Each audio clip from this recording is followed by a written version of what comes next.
Magandang araw sa inyong lahat. Ako si Sir Ace at sa video na ito ituturo ko sa inyo kung paano mag-install ng Windows 10 sa inyong computer. Step by step, madali at para sa lahat kahit beginner ka pa. Sa first part ng installation, papipiliin tayo kung anong language yung gusto natin gamitin for installation, pati yung time and currency format. So, hayaan lang natin yan na naka-English United States. Tapos yung keyboard or input method, hayaan lang din natin naka-US.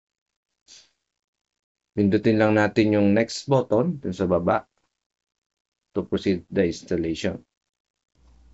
Then, merong susunod na window na lalabas. Press lang natin yung install now para mag-proceed ulit tayo sa next option. Okay. Depende ito sa bilis ng computer na in-installan nyo kung gaano katagal yung installation. Kung maganda yung specs ng computer nyo, so mabilis lang matapos yung installation. Next part, makikita ninyo na marami yung pagpipilian ng mga Windows 10 version. By default, may nabibili naman tayo dyan sa market na mas mura. Kaso, isa lang yung version na ma-install nyo. Wala na kayong ibang pagpipilian pa. So, kung Windows 10 Pro, yun lang yung pakita nyo option. So, sa tutorial natin na to, gagamitin nating Windows version is yung Windows 10 Pro na 64-bit. I-select nyo lang yung Windows 10 Pro o yung gusto nyong version na install. Tapos, click nyo ulit yung next button to proceed. Then, makikita nyo na tong EULA or End User License Agreement na tinatawag. So, kailangan nyo lang i-accept. Kailangan nyo i-click yung checkbox na may nakalagay na I accept the license terms para mag-enable yung next button at mag-proceed ulit tayo sa next step. Next, makikita natin, meron tayong dalawang option ng installation. Yung una, yung upgrade, at yung pangalawa naman, yung custom. So, ang gagamitin natin sa tutorial na to is yung tinatawag na clean installation. So, pipili natin yung pangalawa, yung custom. Install Windows only. Yan. So, select nyo yung custom install Windows only para mag-proceed.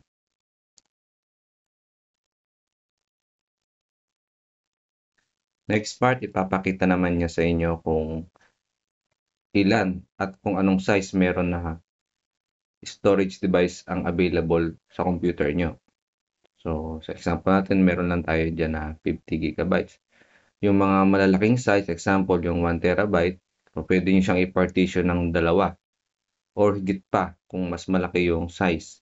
So, bakit ba hinahati yung isang storage device? Example, for backup purpose.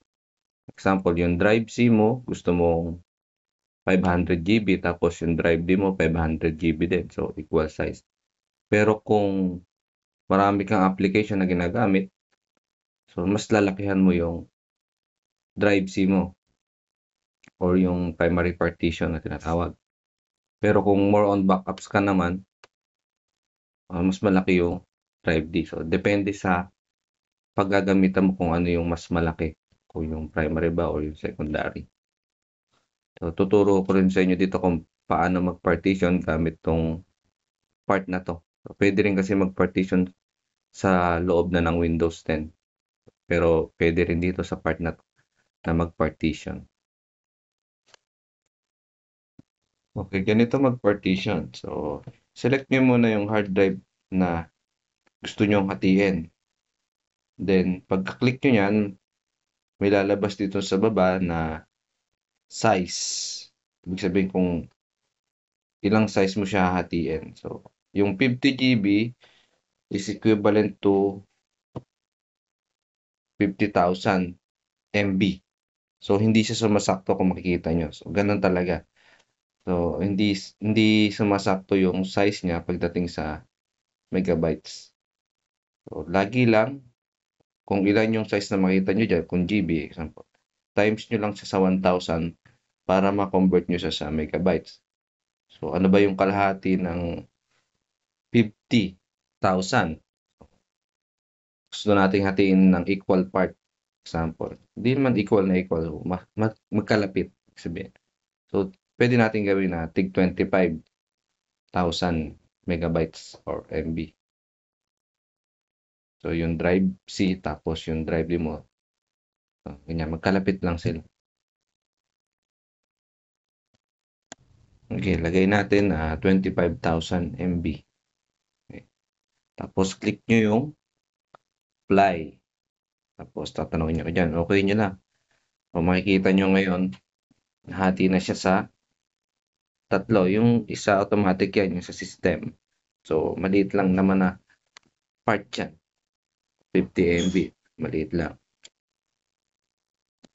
Meron na kayo dyan makikita na system, primary, tsaka yung isa. Free space pa yan. So, kung gusto nyo i-partition yan, gamitin yung natitirang size. O pwede nyo yan i-select ulit, tapos ganon, lalabas ulit merong size sa baba. Then, apply nyo lang. Kakaroon na yan ng secondary. So, hindi na natin gagawin yun. Balak ko doon na lang sa loob ng Windows 10 natin. Ipagpatuloy kung sakaling hatiin natin yan sa dalawa. Pero, maliit naman kasi itong 50 gigabytes. So, gamitin na lang natin siya ng buo muna. So, ganito yung pagdi-delete ng partition. So, makita nyo dyan, meron tayong dalawang partition na nagawa. Tapos yung unallocated space. Yung unallocated space, hindi natin yan mati-delete or hindi natin siya masiselect. So, iselect natin yung partition na nagawa natin na dalawa. So, click nyo siya tapos press nyo yung delete na yung may X ito sa baba. Pag na-delete yan, select nyo ulit yung isa pa. Yung sa system naman. Tapos delete. Hanggang sa matira na 50 GB ulit yung magiging total size nyo dyan.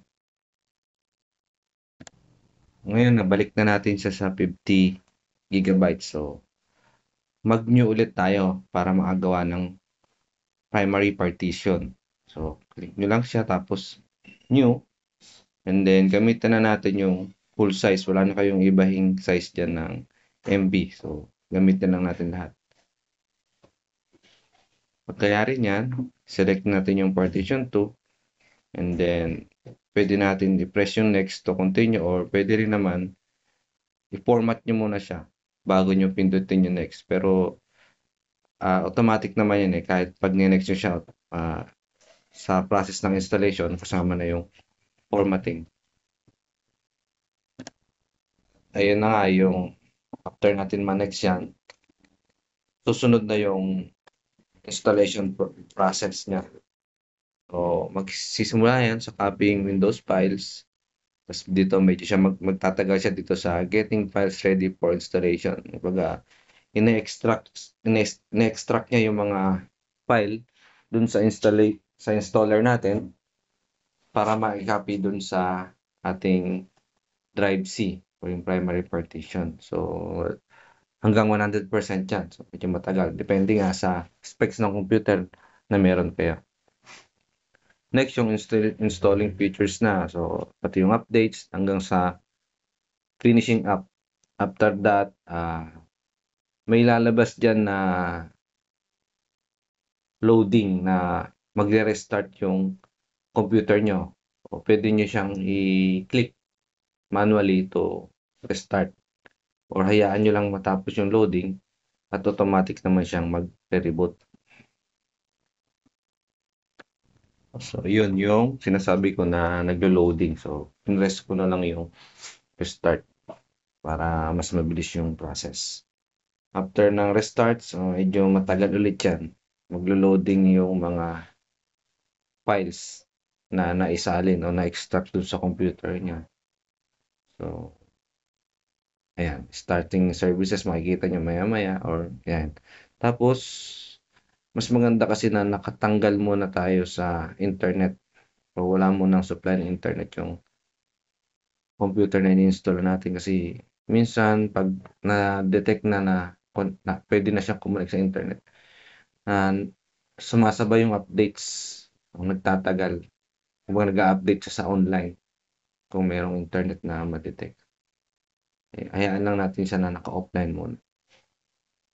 Okay, after loading ng mga extracted files ng installation niya, papipiliin niya ulit kayo ng region, parang kanina sa simula yung installation. Select nyo lang dyan, United States, tapos next nyo, or yes pala to proceed. And then, papipiliin na kayo dyan ng keyboard layout. So, yes nyo lang. Tapos, kung gusto nyo mag-add ng additional keyboard layout, add layout kayo. Pero, skip na lang natin yan. Tapos, sabi ko nga, huwag muna kayong kumunik sa internet. So, alisin nyo muna yung, kung nakalan kayo, alisin nyo muna yung connection nyo sa cable or sa wifi. Tapos, click nyo yung I don't have internet para maiwasan natin yung online updates. Then, medyo makulit yan. At talagang ipipilitin niyang kumunik kayo online. So, huwag kayong magko-connect sa online or yung connect now. Select nyo yung continue with limited setup.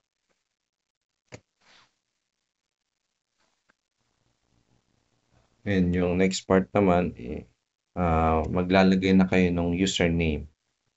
So, nasa sa inyo yan kung anong ilalagay nyo, tapos password. So, for this example, dahil gagamitin natin siya for COC3 as a client, so lagay na lang natin na username is client. Tapos, huwag na nating lagyan ng password mamaya. So, click lang natin next. Tapos, password, yan natin yan. Itong part na to, click nyo lang yung accept para mag-continue. Tapos, click nyo ng accept, maglo-load ulit yan. Accept nyo lang or kung gusto nyo install yung Cortana, pwede nyo accept pero wag na. Skip nyo na lang yan. Tapos, ito na yung last part ng installation niya. So, dahil na lagay naman natin yung mga hinihiling kanina, mga requirements, so, final na to, initialization.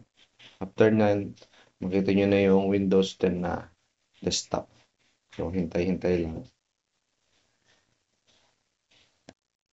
Yan. Ayan na yung Windows 10 desktop niya.